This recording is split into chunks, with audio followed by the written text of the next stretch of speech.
East Side, West Side, worldwide. Welcome to Story Time with OG LA Ron. Please don't forget to smash that like button, comment, and subscribe. Go to the website. Please don't forget that merch.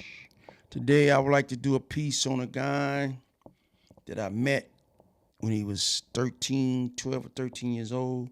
His name is Big House, Rolling 60s, Las Vegas Rolling 60s, Bluff Street. How did I get familiar with Big House? Actually, when I was living on Bluff, I lived next door to House and his father, Big Jack, and Ben, Big Ben. And Ben was a guy out the military, and Ben was a heavyset guy. House wasn't really that big back then. And Ben, we used to always be on Helen, and we used to be over there at Milton's house. And Jack used to always, Big Ben used to always tell me who his son was. And we used to be me, him, Gangsta Bo, Lil Mama, and Poon. We always used to hang out over Milton House, and Ben used to always be telling us jokes and telling us a lot of things about, Vegas and who his son was, and his son was Big House and Big. And this was right when the Rolling 60s started. I know that the Gershons was up then, and I know that the Rolling 60s and the Rolling 60s was right there in Crip City, and they was right there right in front of Candy's mother's them apartment that was in Cary Arms. And I know they started right there. I think it was on McDonald. And I used to always go through there on the way to O'Neill's or to Stop and Shop or to the Cotton Club, or just I used to always go that way towards the Gershons. But me, House, and a few of the little homies, we used to always kind of like hang out. This is when LL Cool J and the Troop clothes was going on, and we had the tennis shoes, we had the gold chain. We thought we was, some big time drug dealers. But House was always a good dude. And as I got older and I started going out of town, doing other stuff, House ended up growing up, and the Roller 60s got real big. And this guy House, it was there when it started. He was a young guy, and he ended up buying the same house that I had lived in, and he ended up owning it on Bluff. And I just wanted to document this guy. He's a real deal. He's passed now. RIH, rest in heaven, Big House. And I just wanted to let all the guys know in Vegas that this guy, man, his dad was a good dude. He was a good dude.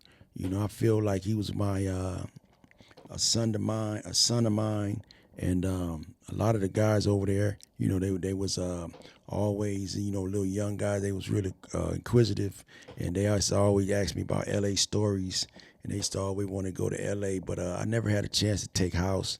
I took a few of the other guys, but it was kind of hurt me to my heart when I found out that House had got killed. But nah, to make a long story short, House was in on the feds. He come to the feds, and they had a big case where some woman would ask him to get in the car and set him up and ask him all these stories about this and that and this and that. And everybody know about this case. Case kind of big out of Vegas, and House was looking at a life sentence, and some kind of way he ended up staying in jail long enough where they had to lower the sentences for him, and he ended up taking a deal. And then one day, House come to Victorville. I ain't seen House since he was about 14 or 15, and he come to the Victorville, and he was like, man, where Fish at? And I used to let House keep the score for me on the basketball because I was commissioner, and we used to just talk about different guys, from 60s, and how big they done got and how much territory they cover in Vegas. And man, House is one of my guys, man, and I always had respect for House and his mom and his family. House had a few kids, and he ended up going out of town.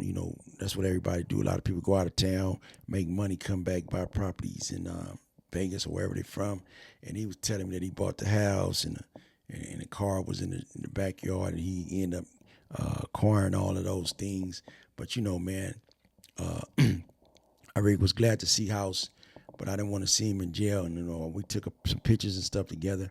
But now I see, man, how sometimes these guys come through the prison system. When I had the life sentence, and I would talk to him, and we would talk, and just we bonded and everything, and we just been able to talk, and how far Vegas done got, and how big the 60s done got, and how big they've been doing a lot of things in Vegas, and just to shed light on House. I know there's a little house out there, but this is the big house, and I just wanted to let everybody know that House is way of love, and I see a lot of people really responded to the picture, so I had to do a story on House, how I met House. I met House over right across the street from Cheese's house, which is on Helen, and we hit it off. When we first met each other, he was a young guy, but he always acted like he was older than his age, and House really turned out to be a good dude. And when he came up to the prison, what I'm saying, I had an opportunity to really just talk about the upbringing, and how big the Rolling 60s he got, and what part of where he still stayed over there. He always stayed in the same area. He always lived on the same street, and that block is famous. And man, House is special. His daddy Ben, and I know he got some brothers and stuff, and his kids. I just wanted to let them know that man, uh, I heard what happened, and I really send out my condolences to the family. Big House, Las Vegas Rolling 60s, and my guy, man, my guy, Big House, Las Vegas Rolling 60s.